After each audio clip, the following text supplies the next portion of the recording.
Welcome back to the show. It's great to have you here. Please hit subscribe, like, share. Today is about identity, and we're going to start off with Dr. John Delony. If I was to ask you, what is your identity? What pops into your head? I'm curious because a lot of times we answer with what we do for work. I do podcasts. But is that my identity? No, that's what I do. Dr. John Delony wrote a book called How to Build a Non-Anxious Life. He's a mental health expert. He co-hosts the nationally syndicated radio program, The Ramsey Show. And he also has his own podcast, The Dr. John Delony Show. We're going to address the topic of identity and hear from him. Please hit subscribe, like, share. Here is John Delony. We don't go to church anymore. And if we do, we go and it's very performative, right? Oh. Yeah. It's very performative, or our politics are based on who we hate, not where we're all going, right? So we've cut the threads to political, like here's where we want this thing to be. We have cut our threads to our faith traditions and quote unquote religion. There's no common story that binds us anymore. We have cut our ties to our family. We all packed up and moved across the country alone to Nashville, right? Or to Los Angeles or to wherever, or to go to college or get this job. So we don't have our tribe with us anymore. And so the only thing that we have left that gives us any sort of anchor point is our job. That's it. And maybe our diet, which is why if you get online, there's like the vegan wars versus the keto wars versus the carnivore, because that's all we have. Or even, and I've tried to stoke these fires just because I think they're hilarious. I'm Gibson till the day I die, right? Ride or die Gibson. And I love poking at my Fender buddies, right? But like we get these weird side tribes because it's all we have. And so number one is we anchor everything. Think about this. Like if you have a 9-to-5 job at a traditional workplace, they talk to you about sex and interaction. They talk to you about race. They talk to you about these things that should have been talked about at your kitchen table, that should have been talked about in your Sunday school, that nobody has these conversations anymore. So we're totally unanchored. So it's either your job or it's the worst thing that ever happened to you. That's your other identity. Oh, I'm a survivor of, I'm a this. This is the worst thing that ever happened to me because as a culture, that's how we enter every room. We enter every room but first. Because like, here's the worst thing that's happening to me in my life. That's how we identify with each other.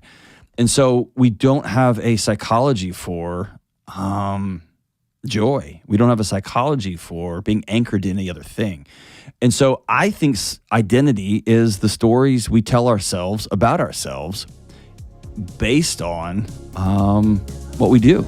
The stories we tell ourselves about ourselves. That is profound. How many of you feel like you have this negative voice in your head that's just like, you suck, you're too overweight, you don't eat healthy enough, you should be going to the gym more, you should be spending more time with your kids? I think we all have these voices that are telling us who we are, but we can also do the exact opposite, which is we can say the positive things about ourselves. Even if you aren't in the best shape of your life, you can say, I am in the best shape of my life, because that's going to create the frequency that's going to make you in the best shape of your life. We don't get successful, we don't move forward by putting ourselves down. We're going to transition now to Canaan Smith. Canaan has become a friend of mine, and I first heard him on the radio. He had a huge #1 song around the time when Florida Georgia Line was coming up, and Cruz was on the radio. There was a song called Love You Like That, and that was Canaan's song. And since then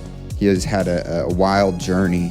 But what I love about Canaan is that he's so genuine that at the time of the height of his career, he went into his record label and he said, I don't know who I am, and asked to be let go from his record deal.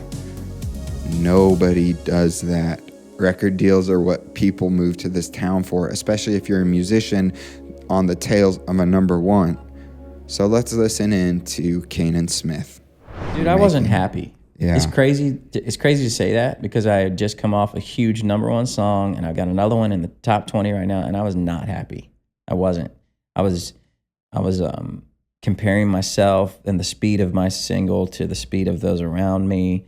I was constantly playing that comparison game, and on their ass about why is it not happening, like what's going on, and just really missing the forest for the trees. Like my whole purpose had not been figured out for me. I was young, I was selfish. How old? I mean, I wasn't that young, I guess, but this was 10 years ago, so I was 32. Yeah.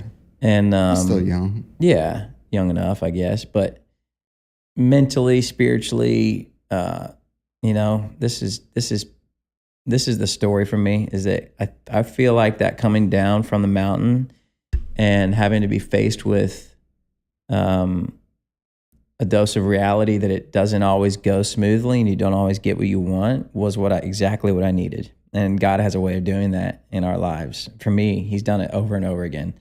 Where like I need pruned, bro. There's parts of me that need clipped out all the time, and back then I think that part of the reason I felt so lost and unhappy was like I just didn't have my purpose figured out. I thought my purpose was to make hits, to have hits at radio and sell a bunch of tickets. And as a product, that's what you want to do. But as a person, there's no fulfillment in that. You know what I mean? Like on the level of contentment and like fulfillment, like it's not the number of bodies you put in the seats. It's not the number of plaques you have on your wall. And I would show up to these places and almost like forget to be grateful. You know what I mean? Because I wanted more. And I think God, the horizon always just kept getting pushed out. Yeah, I guess so, And I think God was kind of like, all right, well, you got some lessons to learn, And what was the hardest lesson? I think the hardest lesson was like that I couldn't make it work myself, I couldn't, I didn't need to be like other people to be happy. And I think I was trying to do that. I think I was trying to be whatever would work, so that I could just keep feeding that machine, you wanted to be the radio mold. I wanted to do that radio thing and have success. And there's nothing, that's great. I think that's everyone's goal as an artist, to have success. But for me, I just was, it was misguided. It was definitely misguided. I show up and I'll play a show in a market, that you maybe have never heard of, and there's not a lot of people there every time. And I have a genuine gratitude every time going into it now, because I know how fleeting it all is. And so I try to like be more of an impact at whatever level. I show up and try to be grateful, positive, kind, and that always makes me happier. It always makes for a better show and happier buyers, happier crowds, and we have a better time. And me and my band, they've been with me the whole time, almost 10 years now, and they've been on that same journey with me, and we've all been through different seasons together. We're all dads now. I've got 2 kids. They have all got a couple kids or more themselves, and I think our fulfillment, our contentment has been figured out, and it's not from the music. And so when we show up and we get to play music for a living, still after all this time, we're just grateful, and so that just makes it a whole different experience on the road, And it also makes me a better songwriter, to be honest with you, because where does that contentment come from for you? Identity. And honestly, not to go super spiritual on you, but this is how I feel. This is what I believe. It comes from the love that God has for me, and His plan, for my life. I think a lot of times I've been, and it tears me up because I've always wanted to do what I want to do, and stick to my guns and like have something to prove. But sometimes what I want isn't what God wants. Sometimes there's a story behind the story, right? And sometimes there's another page that needs turned to get to that fulfillment. And yeah, I needed to fail to succeed. I once heard a quote, failure is the most information-rich data stream there is. I, in my life, like Canaan, can identify because I have learned so much more from failing than I have at winning. I think Canaan has a lot of wisdom.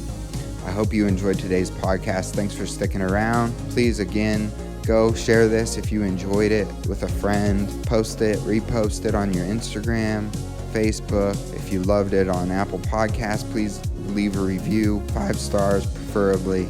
And we'll see you for the next episode. Have a great week.